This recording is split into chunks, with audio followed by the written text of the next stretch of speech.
Glória a Deus, a paz do Senhor, meus irmãos, amém. Vamos ler a palavra de Deus. Abra comigo a sua Bíblia no livro dos Atos dos Apóstolos e nós vamos ler capítulo 9. Como é bom estar aqui. Estamos hoje no 7º dia desta campanha maravilhosa, irmãos, e ouvimos e vimos muitas coisas acontecer. Enquanto o culto está acontecendo aqui no céu, coisas poderosas estão acontecendo. Aleluia. Irmãos, enquanto você está aqui, Deus está se movendo no céu.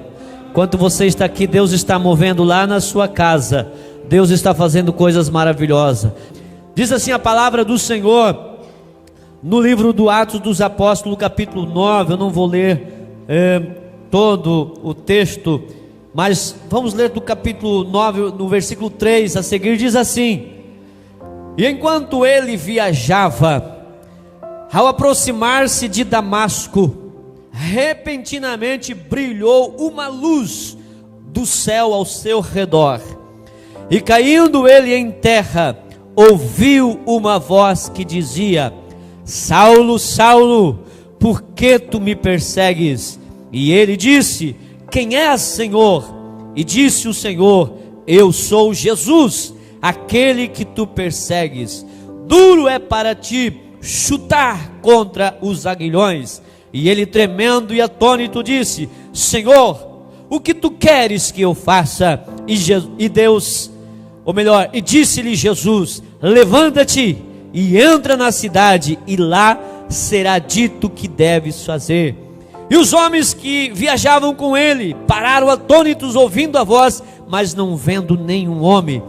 E Saulo levantou-se da terra, abrindo os olhos, não viu homem nenhum, mas o guiaram pela mão e levaram para Damasco.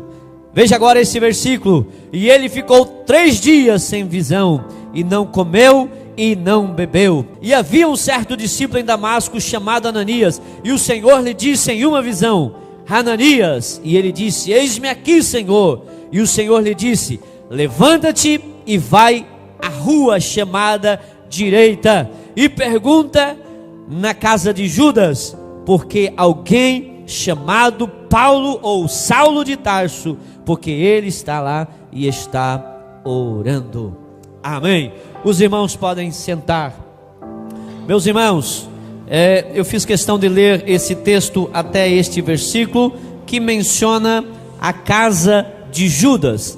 É interessante que quando você lê sobre a história dos apóstolos, quando você lê sobre a história dos discípulos, e quando você lê sobre a história de Damasco, os únicos 2 discípulos que são citados em toda a história bíblica na cidade de Damasco é Judas, que é um discípulo de Jesus, e é Ananias, que é discípulo de Jesus, e consequentemente o apóstolo Paulo. Mas existe uma razão porque esses 2 nomes vão ser citados nessa história.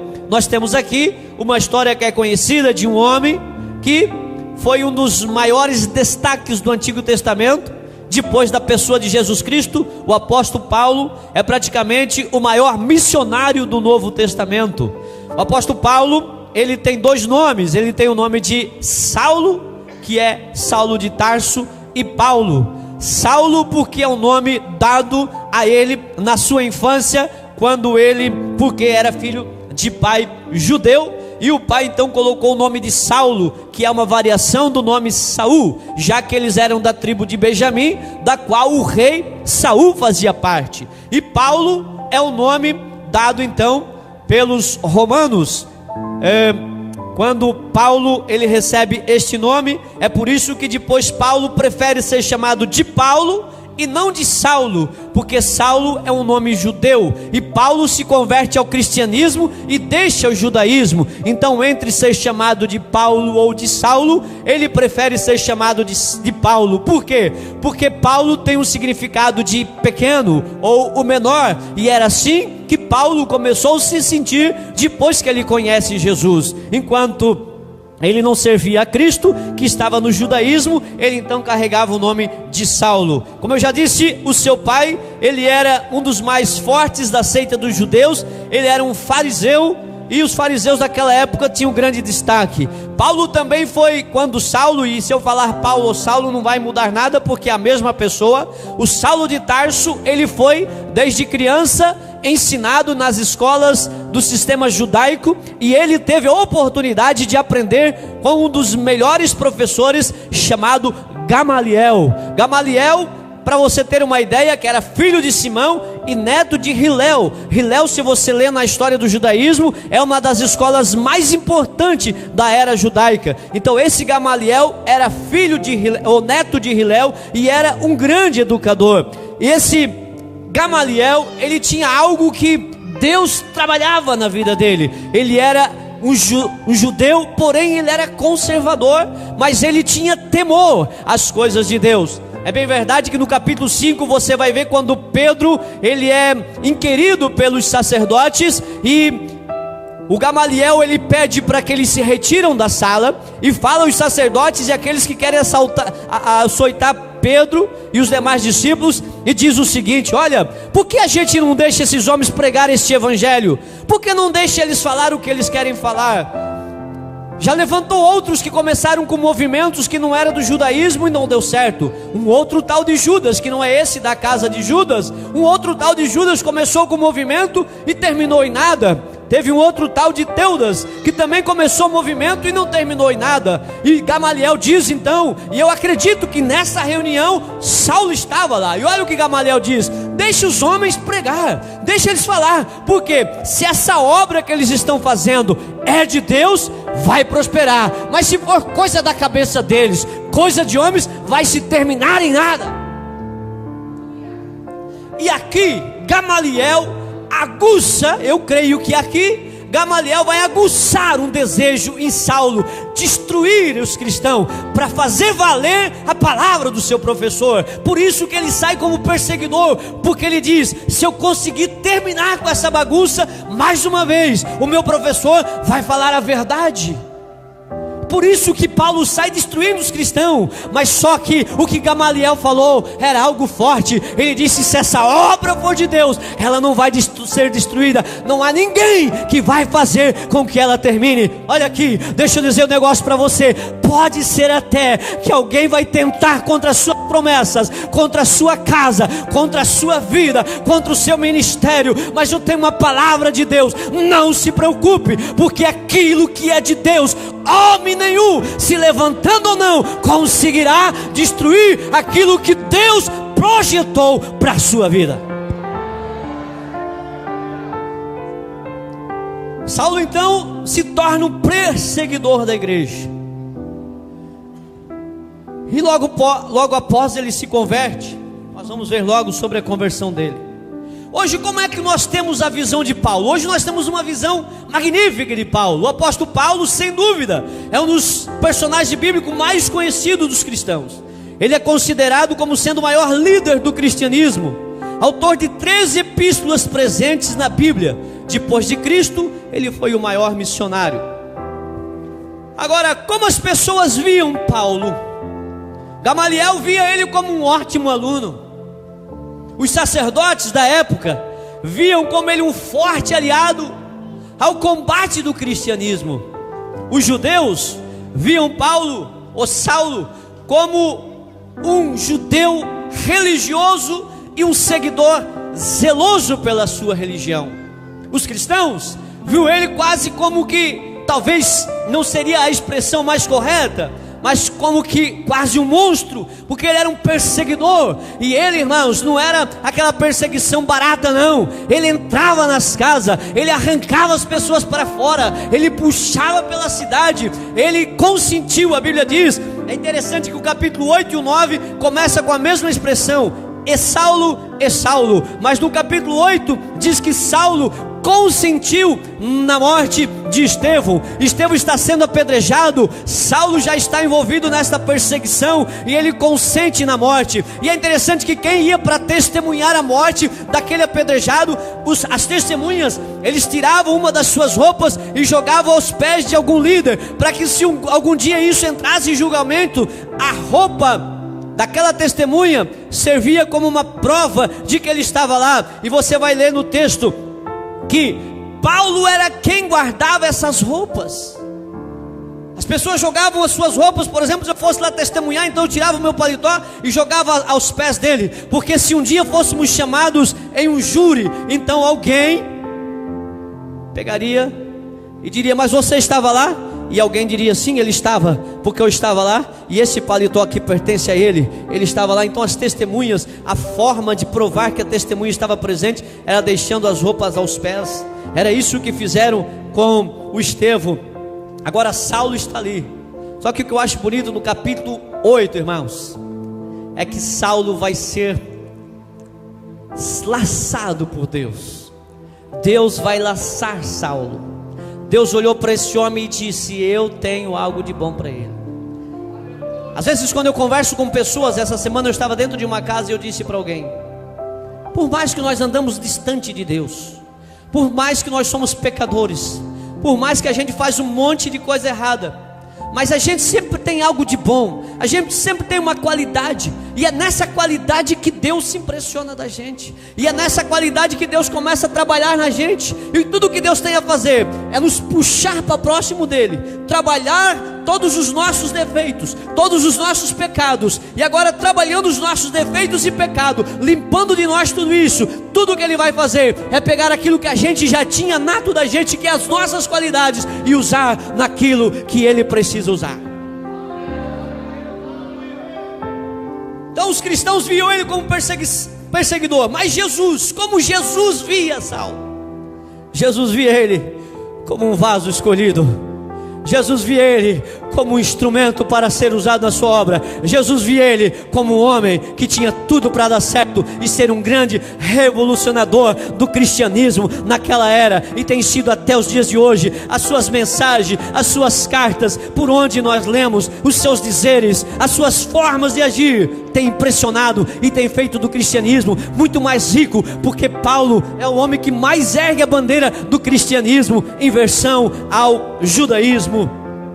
Então deixa eu dizer um negócio para você: não importa como as pessoas vejam você, o que importa é como Deus vê você. Como é que Deus está vendo você? Quarta-feira, 7 da manhã, fui numa casa fazer uma visita. Irmão Leomar concedeu que nós fôssemos lá, fez um contato, fomos lá, ele esteve com a gente. E aí, conversando com o moço, ele disse para mim: pastor, tinha alguém com câncer lá no hospital.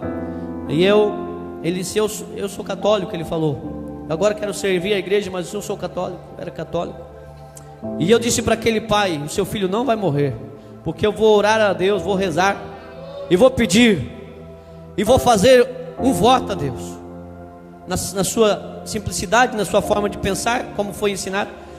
E Deus vai curar o seu filho, e se isso acontecer, eu vou caminhar até lá na Aparecida do Norte.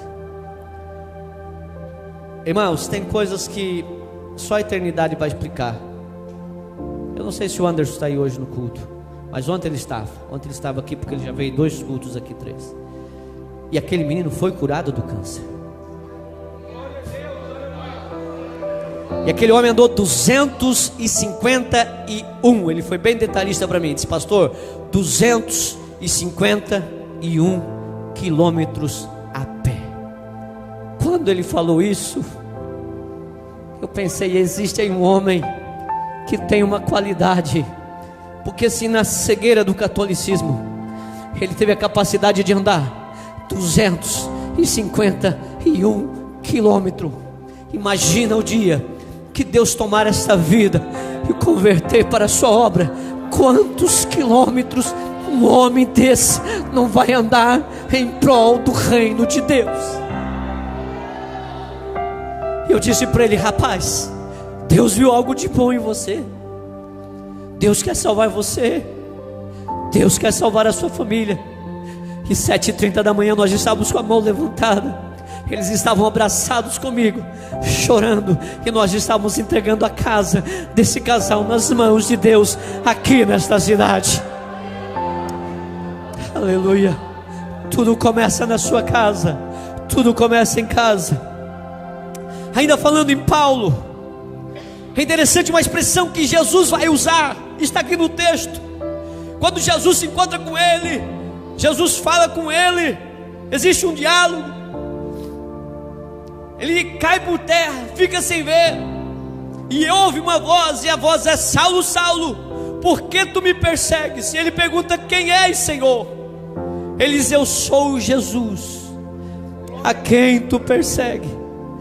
Paulo achava que estava fazendo aquilo, irmãos, para bem do reino, para bem dos judeus, mas ele não sabia que estava perseguindo o próprio Deus. Existe uma expressão que Jesus vai usar. Jesus diz assim: duro é para ti recalcitrar, em algumas traduções. A minha tradução diz chutar contra os aguilhões. Essa expressão é uma comparação, é uma símile de um boiadeiro e de um boi. Quando um animal era levado para ser domado, então ele é muito bravo. Tudo que precisa fazer é laçar, e depois levar para um espaço, para uma espécie de raia, para uma espécie de estábulo, para um local, para poder domar.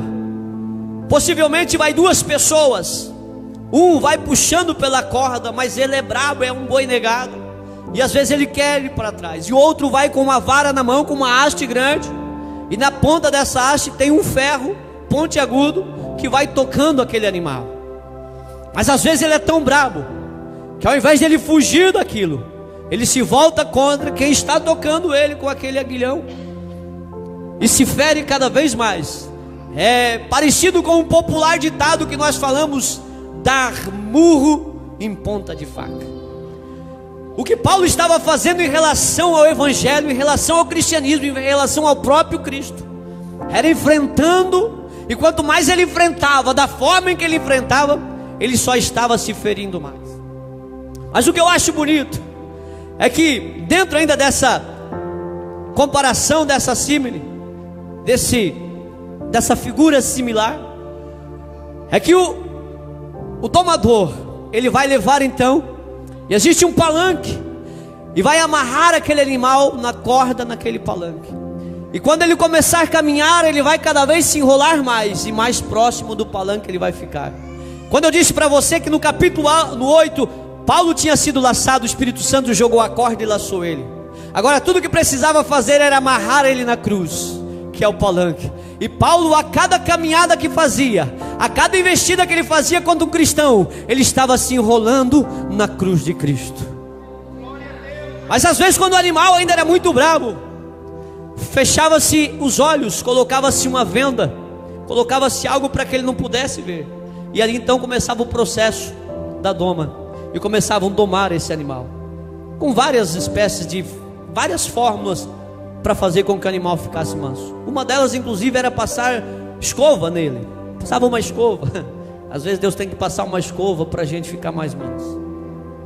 E depois de alguns dias então, aquele animal era tirado dali, e era colocado com outro animal, um animal já treinado, um animal manso, um animal já era prático, já tinha sobre si uma canga, e colocava esse animal mais novo, ainda que um pouco corcoviando, colocava-se ao lado daquele que já era prático, e colocavam caminhar junto. E quando eles começavam a caminhar junto, ele tinha que se submeter àquele animal mais velho e mais manso. É isso que Jesus vai falar em Mateus 11:29. Jesus vai dizer o quê? Tomai sobre vós o meu jugo. Jesus está dizendo assim, ó, você precisa ficar do meu lado. Jugo é canga. Jesus está dizendo assim, ó, você precisa parar de bater cabeça, precisa parar de bater contra os aguilhões, precisa parar de enfrentar o seu domador, precisa parar de ir contra as promessas de Deus. Tudo que você precisa fazer é se colocar no jugo, é se colocar ao lado de Jesus. Por quê? Jesus diz, porque o meu jugo é suave e o meu fardo é leve. Por que Jesus está dizendo isso? Ele está dizendo que aquele animal que era colocado mais manso, normalmente ele era mais velho e maior. Então o outro que ficasse ao lado, mesmo que ele fosse um pouquinho mais brabo, mas como ele ainda não estava crescido, o que levava todo o peso era o mais velho, era o maior, era o mais antigo. E aí você pode dizer, mas pastor, você está fazendo essa comparação? Bom, se você ler sobre Jesus, você vai encontrar nos evangelhos que em Mateus Jesus simboliza o rei dos judeus e é simbolizado pela figura de um leão. Em Marcos ele simboliza o servo sofredor, e servo ele vai simbolizar, a Bíblia diz em Apocalipse que ele tinha o rosto de um bezerro. Então não é uma comparação grotesca. Servo, boi, trabalho, tudo se enquadra. E é assim que Jesus estava vendo Saulo. Saulo, você é o camarada que gosta de trabalhar, é o camarada que você vai aprender a caminhar do meu lado, porque eu tenho uma coisa boa para te dar. Eu tenho um jugo suave e um fardo leve. Deixa eu dizer um negócio para você. Pare de bater cabeça por aí. Pare de tentar dar murro em ponta de faca, desculpa a expressão. Pare de tentar enfrentar contra o aguilhão do teu domador. Se submeta a ele. Nem que para isso você precisa ficar com os olhos vendados. Isso aconteceu, pastor. 3 dias Paulo não enxergou.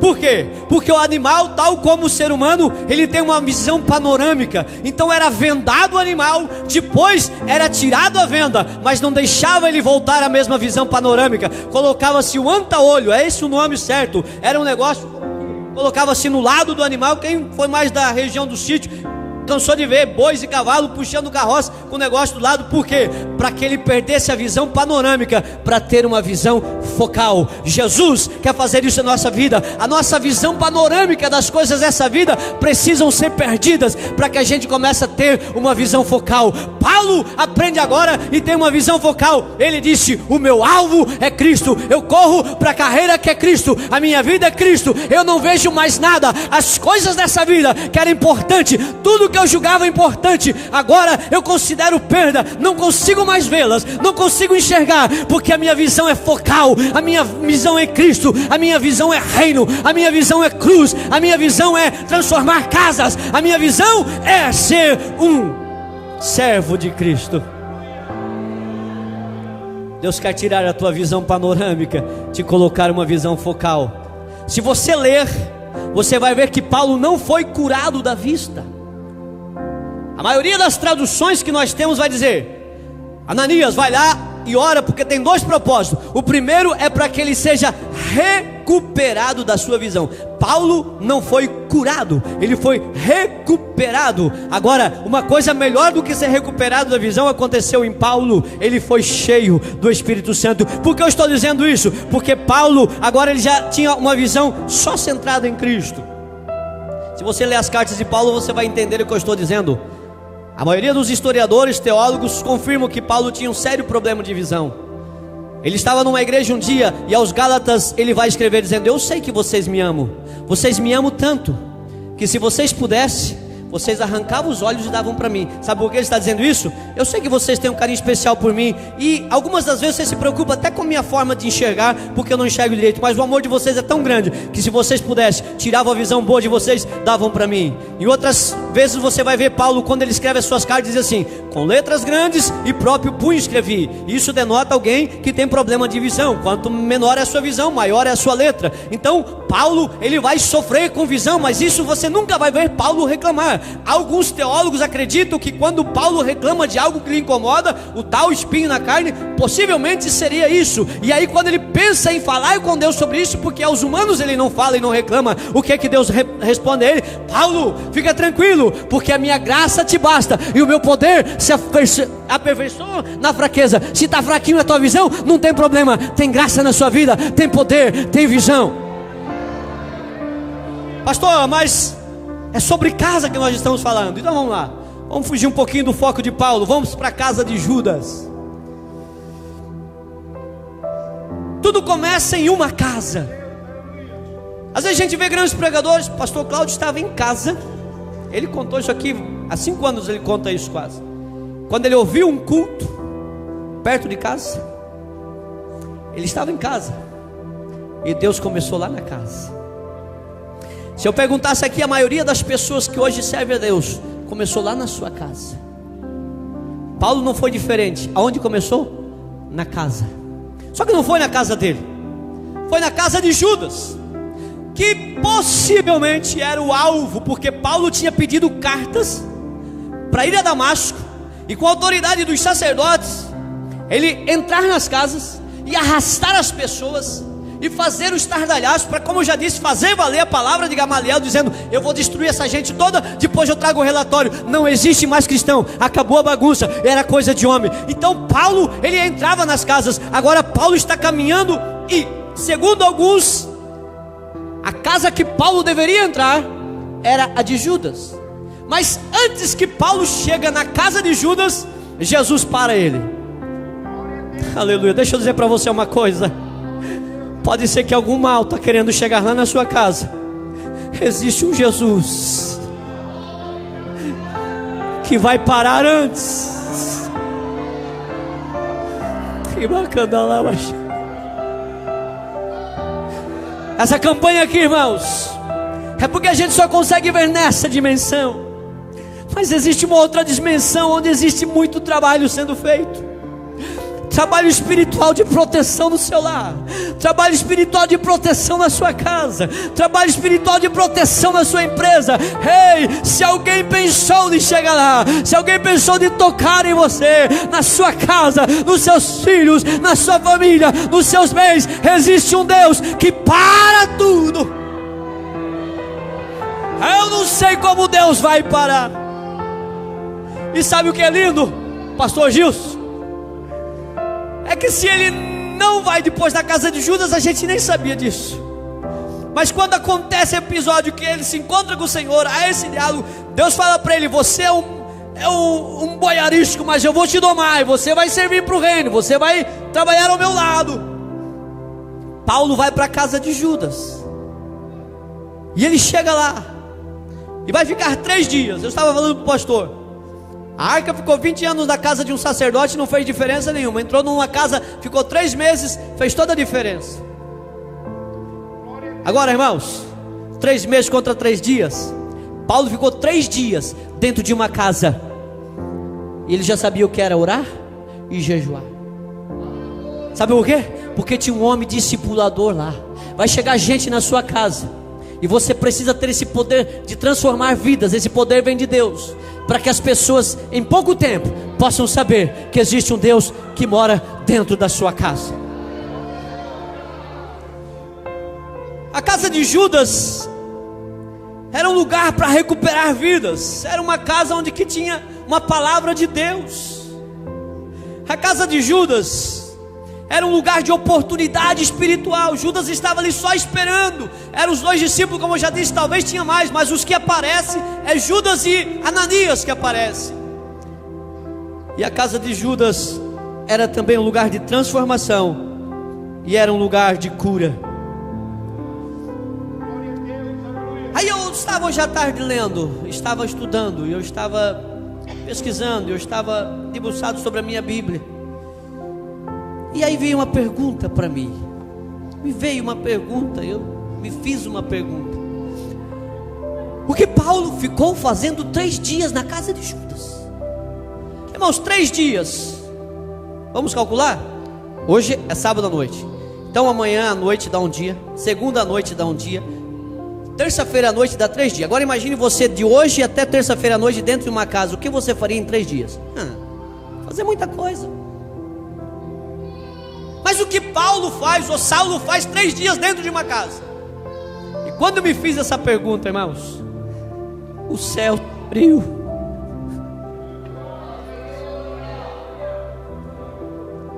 E algo falou forte ao meu coração. E eu fui para o texto. E o texto diz: 3 coisas importantes aconteceram nesses 3 dias. O texto diz que ele ficou sem visão, então ele não enxergava, não havia nada para que ele ficasse olhando. Também não é registrado nenhum diálogo entre ele e Judas. Dá uma impressão que ficou um silêncio. Parece que o Saulo ficou sentado ou deitado, porque depois a Bíblia vai dizer que ele ficou de pé. Então ou ele estava sentado ou deitado, ele não via. E o Judas ficou olhando para ele. A Bíblia também não fala onde ficou os homens que estavam com ele. Mas tudo que sabemos é que o Paulo estava dentro da casa de Judas e não tem nenhum diácono. Ele estava cego. Mas uma coisa acontece. A Bíblia diz que em 3 dias ele não comeu e não bebeu. Primeira coisa que eu descubro que ele faz em 3 dias: jejuou 3 dias. Eu disse: pastor, o senhor parece que olhou o meu esboço, porque o pastor chegou aqui hoje abrindo o culto falando sobre casa com jejum e oração. Primeira coisa que Saulo aprendeu, não sei se por vontade própria ou por castigo de Judas, mas ele aprendeu a jejuar, porque ele não comeu e não bebeu. Mas a segunda coisa que acontece, isso é falado a Ananias, porque Deus fala para Ananias, Jesus conversa com Ananias e vai lá na casa dele, porque ele está orando. Então jejuar, como eu já disse, se por imposição ou por vontade própria, não se sabe, mas jejuou. Agora, orar, quem o ensinou? Judas. Judas ensinou em 3 dias Paulo orar. Pastor Mark Anderson disse que na Inglaterra, que ele está, né, pastor? Entra um muçulmano com 6 anos na escola e aos 16 ele sai lá na Inglaterra, muçulmano.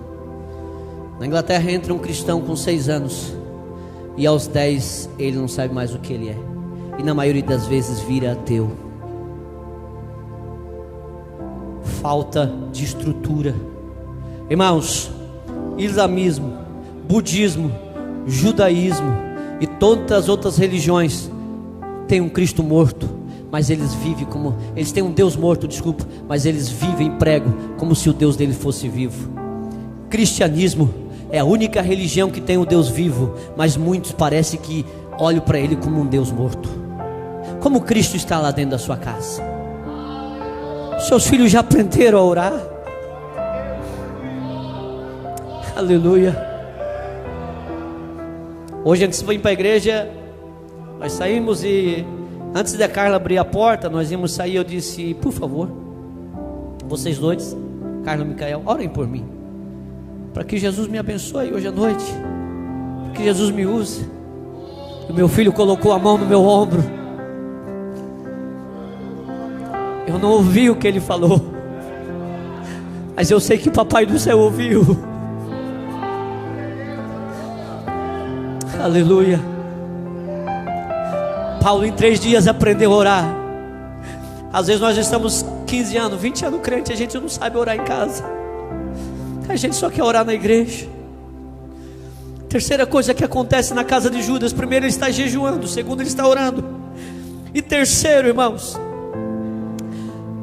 é justamente o que é a casa de Judas, porque eu fui para o nome de Judas, e Judas tem origem hebraica, surge do hebraico Yahuda, que chega no grego traduzido a Judas, e evolui para o latim de Judas, dando origem ao nome de Judas, que no Antigo Testamento era mais conhecido como Judá, e o significado de Judá é louvor.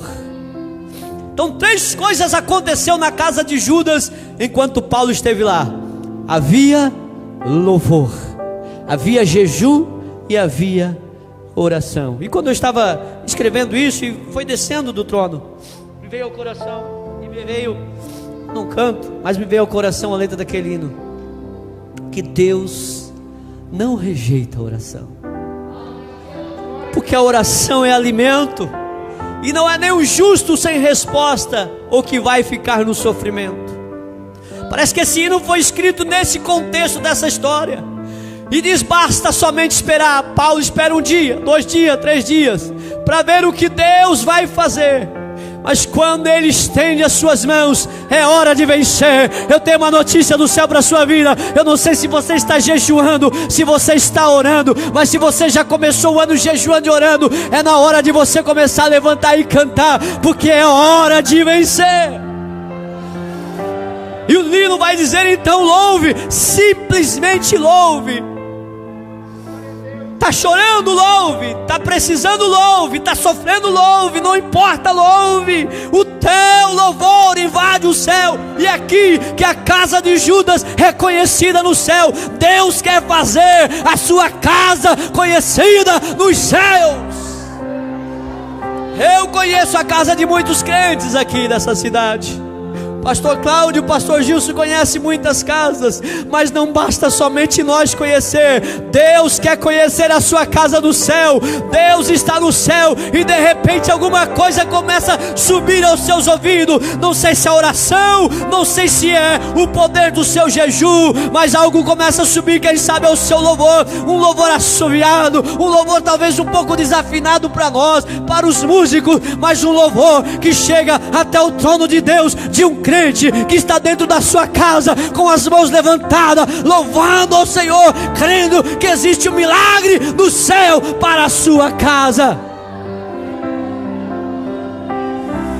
Aleluia. Aí, irmãos, o que acontece? Vou parando aqui já. Quando Paulo descobre as 3 ferramentas poderosas que sustém o cristianismo, eu diria o tripé do cristianismo.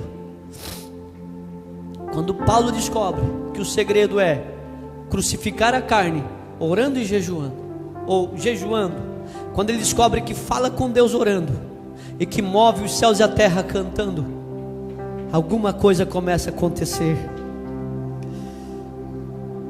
Paulo ficou 3 dias, e Deus começa a se mover. Havia um silêncio, mas é como o hino diz, às vezes está tudo no silêncio.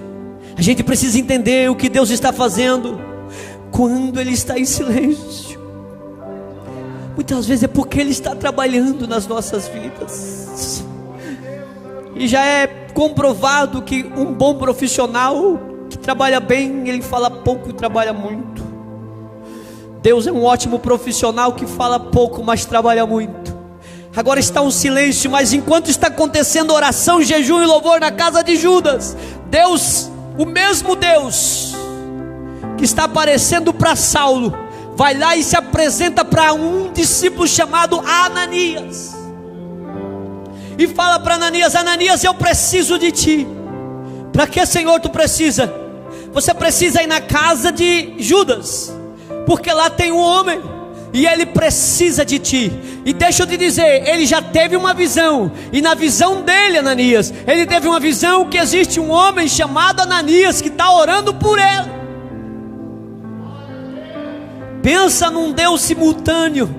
Pensa num Deus que está trabalhando aqui na igreja, mas está trabalhando na sua casa. Pensa num Deus que está trabalhando no seu coração, mas está trabalhando no coração da sua esposa. Pensa num Deus que está trabalhando em você, mas já trabalhou lá na sua empresa. Pensa num Deus que trabalha aqui em você, mas já trabalhou lá na sua escola. Pensa num Deus que trabalhou em você, mas trabalha para mexer em todas as estruturas que Ele precisa mover.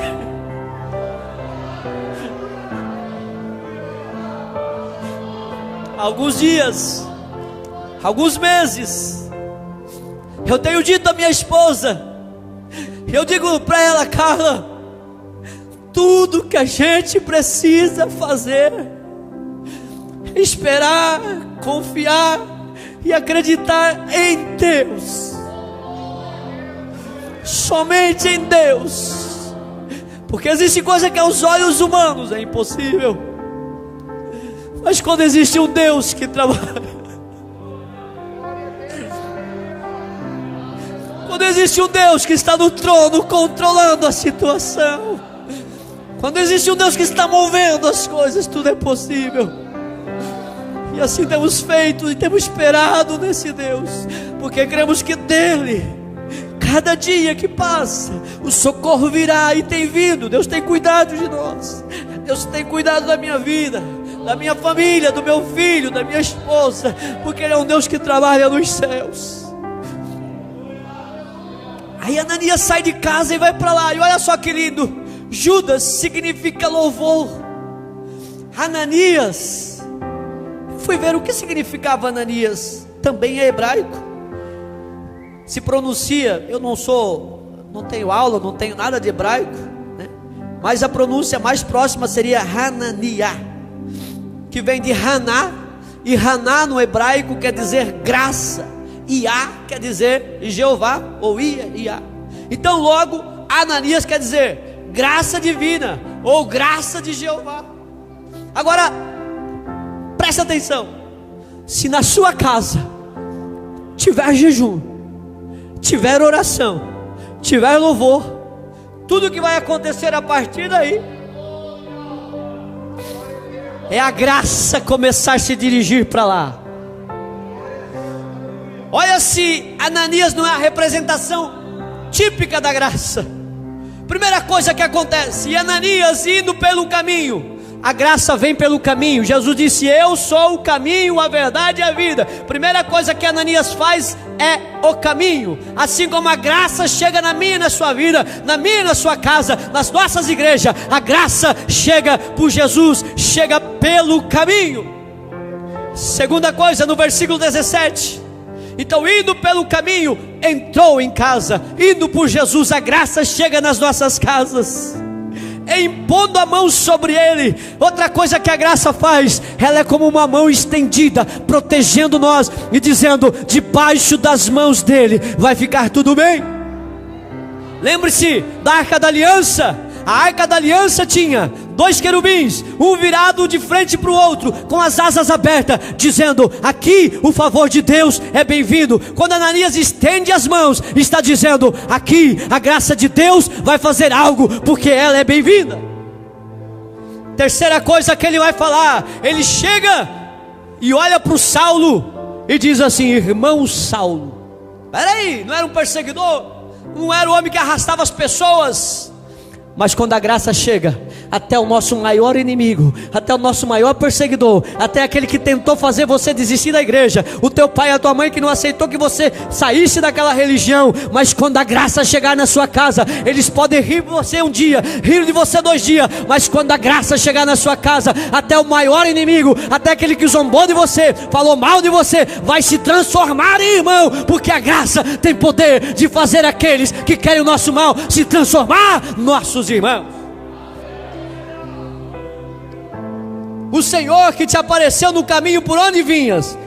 Quarta coisa que a graça tem o poder de fazer, ela vai revelar os propósitos de Deus nas nossas vidas. A graça de Deus revela os propósitos de Deus. E para encerrar, a graça de Deus entra nas nossas casas e nos devolve a visão. E aí, irmãos, quando nós estávamos no mundo, como eu já falei, nós tínhamos uma visão panorâmica. A graça vem para nos devolver uma visão focal, uma visão centrada em Cristo. Mas a graça faz mais do que isso. A graça vem para nos deixar cheio do Espírito Santo. Fica de pé comigo. Aleluia! Ei, olha aqui para mim. Uma casa sem jejum, sem oração, sem louvor, pessoas poderão ser arrastadas dela. O mundo poderá puxar essas pessoas. O inimigo e o mal poderá arrastar pessoas de casas que não tem oração, não tem jejum e não tem louvor. Agora, quando a tua casa for uma casa de oração, uma casa de jejum e uma casa de louvor, as pessoas serão arrastadas para dentro dela. Que bacana lá baixar. Você vê que o processo é inverso. Se nós não orarmos, pastor, eu não sei o que está acontecendo lá em casa, estou perdendo o controle. Cuidado, existe alguém querendo arrastar os teus, existe alguém querendo arrastar algo da tua casa. Mas onde existe uma casa com jejum, com louvor, com oração, pessoas serão arrastadas para dentro daquela casa. Como Paulo foi arrastado, Paulo ia arrastar Judas, agora Paulo é arrastado para dentro daquela casa para ser abençoado. Quando a sua casa tiver jejum e oração, vai atrair a graça de Deus. Quando a tua casa tiver jejum e oração, vai ter o favor de Deus sobre ela. Quando a tua casa tiver jejum e oração, vai transformar os inimigos em irmãos. Quando a tua casa tiver jejum e oração, os propósitos de Deus serão revelados. Quando a tua casa tiver jejum e oração, você terá visão restaurada. E acima de tudo, quando a tua casa tiver jejum e oração e muito louvor, todos que estão lá permanecerão de pé e serão cheios do Espírito Santo.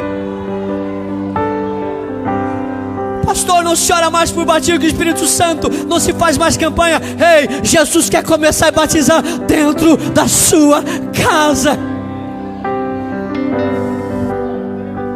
Eu vou parar por aqui. Se o pastor quiser cantar com muito louvor. Aleluia. Queridos, nossa casa precisa ser um lugar que está dentro de um projeto de Deus. Dentro de um plano de Deus estava a casa de Judas. A sua casa está dentro de um plano de Deus. Deus mandou o maior problema do cristianismo para a casa de Judas. E ele não temeu, ele recebeu. Tua casa é lugar para resolver problema, não para criar problema. 3 dias na casa de Judas e o problema estava resolvido. Quanto tempo você precisa para resolver os problemas lá? Deus quer entrar com providência lá na sua casa, e a sua casa ser um lugar de milagre, ser um lugar de restauração, começando pelas pessoas que vivem com você. Não tem como eu restaurar ninguém da cidade enquanto a minha própria casa não estiver restaurada. Como é que eu vou mexer com Saulo se eu não consigo nem mexer com os meus filhos? Como é que eu vou mexer com Saulo se o marido não consegue mexer nem com a esposa não consegue mexer nem com o marido? Vamos começar restaurando quem mora lá, porque Deus precisa da sua casa para restaurar outras pessoas. Você crê que Deus começa esse ano, quer usar a sua casa para restaurar alguém? Então, em nome de Jesus, há uma palavra profética sobre a sua casa, uma palavra profética sobre a tua família. A desunião dela vai acabar em nome de Jesus. Os problemas dela serão resolvidos no quarto de oração. Aleluia. Saulo tinha um quarto para orar naquela casa. Será que na sua casa tem um quarto para orar, meu irmão? Teve um lugar para jejuar. Será que tem um lugar para jejum na nossa casa? Eu quero nessa noite orar por pessoas que querem colocar sua casa à disposição do Espírito Santo. Senhor, começa curando quem mora na minha casa, porque eu quero que alguém seja curado na minha casa depois. Mas eu quero que o Senhor comece a curar quem mora lá. Cura meus filhos. Senhor, restaura meu casamento. Senhor, restaura meu relacionamento. Senhor, restaura a união dentro da minha casa, porque eu quero que quem entra lá seja curado naquele ambiente. Se você quiser milagre dentro da sua casa, eu quero orar por você nessa noite. Sai do seu lugar, irmão, e venha cá em nome de Jesus, com a sinceridade do seu coração. Diga ao Senhor: Senhor, eu quero que a minha casa seja um lugar de cura, um lugar de milagre. E deixa eu começar a profetizar aqui. Começa consertando o que tem que consertar. Começa pedindo perdão para quem tem que pedir. Começa chamando a tua família para orar. Diga para a sua família: ei, eu quero que a minha casa seja um lugar onde pessoas são restauradas. Irmão, a minha casa era um inferno quando eu aceitei Jesus. Minha casa era um lugar de briga, de acordar de madrugada debaixo de confusão. Mas eu aceitei a Cristo como meu Salvador e comecei a orar dentro daquela casa. Comecei a orar dentro daquela casa, e a minha casa se tornou um lugar de milagre, de salvação, de restauração. Na minha casa eu fui batizado com o Espírito Santo. Na minha casa minha mãe foi batizada com o Espírito Santo.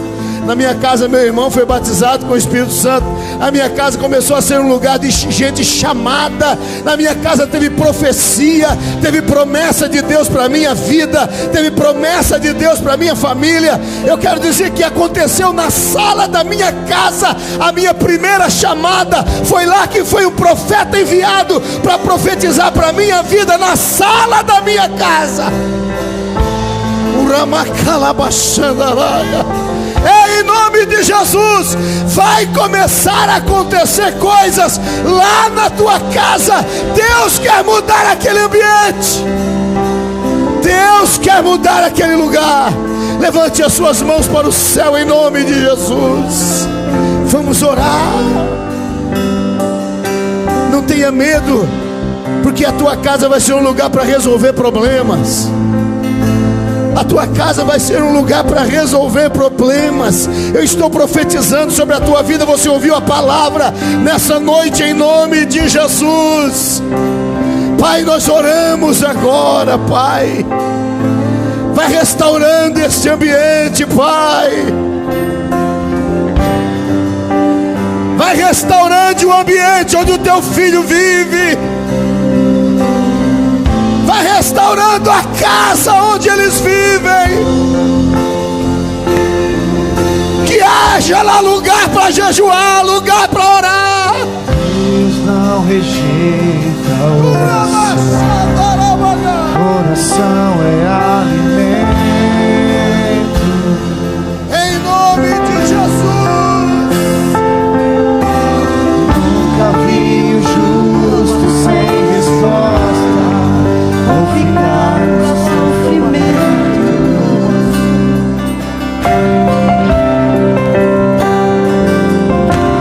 Basta somente a gente esperar o que Deus irá fazer.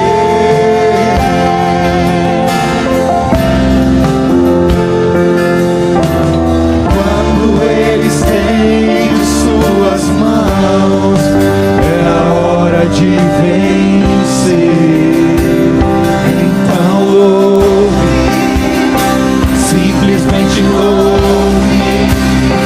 Tá chorando, louve. Não precisando, louve. Tá sofrendo, louve.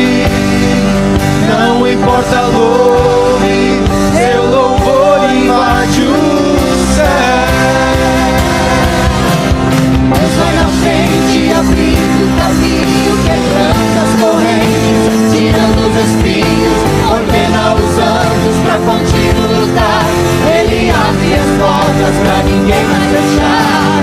Ele trabalha pra quem nele confia, caminha contigo de noite ou de dia. Ele é a bênção chegou. Comece a cantar com muito louvor, com muito louvor, com muito louvor, com muito louvor, com muito louvor, com muito louvor, Em nome de Jesus. com muito louvor. Prepara teu coração, servo e serva de Deus. A gente precisa. Deus começa a restaurar o ambiente. O ambiente da tua casa é um ambiente para vidas serem transformadas. O ambiente da tua casa é um ambiente onde o Espírito Santo tem plano, tem projeto. Não é só contigo, é com pessoas que Ele quer envolver na tua família. Basta somente esperar o que Deus irá fazer. Eu profetizo sobre a tua vida que ninguém mais vai se estragar naquela casa. O Senhor está tirando daquele lugar toda revolta, está derramando paz sobre aquela casa, paz sobre o ambiente que você vive. Em nome de Jesus, em nome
Feche aí, se tiver família junto, abraça a esposa. Diga: a nossa casa é ambiente de milagre. A nossa casa é ambiente de milagre. Ei, aleluia!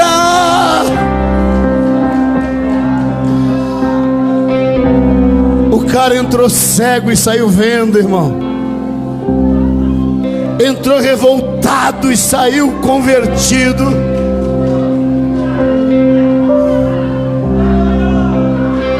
Ei, maravilha de Deus! Eu creio numa mudança extraordinária de propósito em casas, em famílias desta cidade, em nome de Jesus. Oh, glória!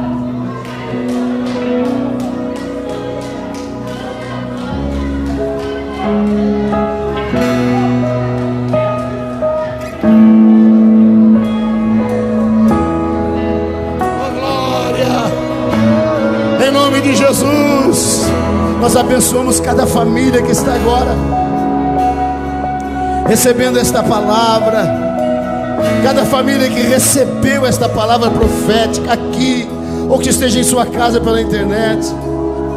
Esse ambiente, em nome de Jesus, é um ambiente profético, meu irmão. Aleluia! A tua casa é uma casa conhecida no céu. O Senhor tem projetos com ela. O Senhor tem propósitos com a tua casa.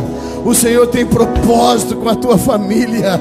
Em nome de Jesus, Ele está dando sabedoria a homens aqui, a mulheres aqui, para entrar na sua casa em um ano diferente, em nome de Jesus. Oh, glória! Levante as suas mãos para o céu. Meu desejo é que Deus abençoe sua família, sua casa, seus filhos. Que Deus guarde o emprego que Ele te deu para sustentar a casa, a empresa que se administra para Deus. Que Deus abençoe tua casa, que se torne um lugar profético a cada dia. Que o Senhor possa envolver ela nos planos que Ele tem. Que Deus guarde todos os dias tudo que está nas tuas mãos. E que a graça do Senhor, o amor de Deus e a comunhão do Espírito Santo seja sobre todo o povo de Deus. E todos digam amém.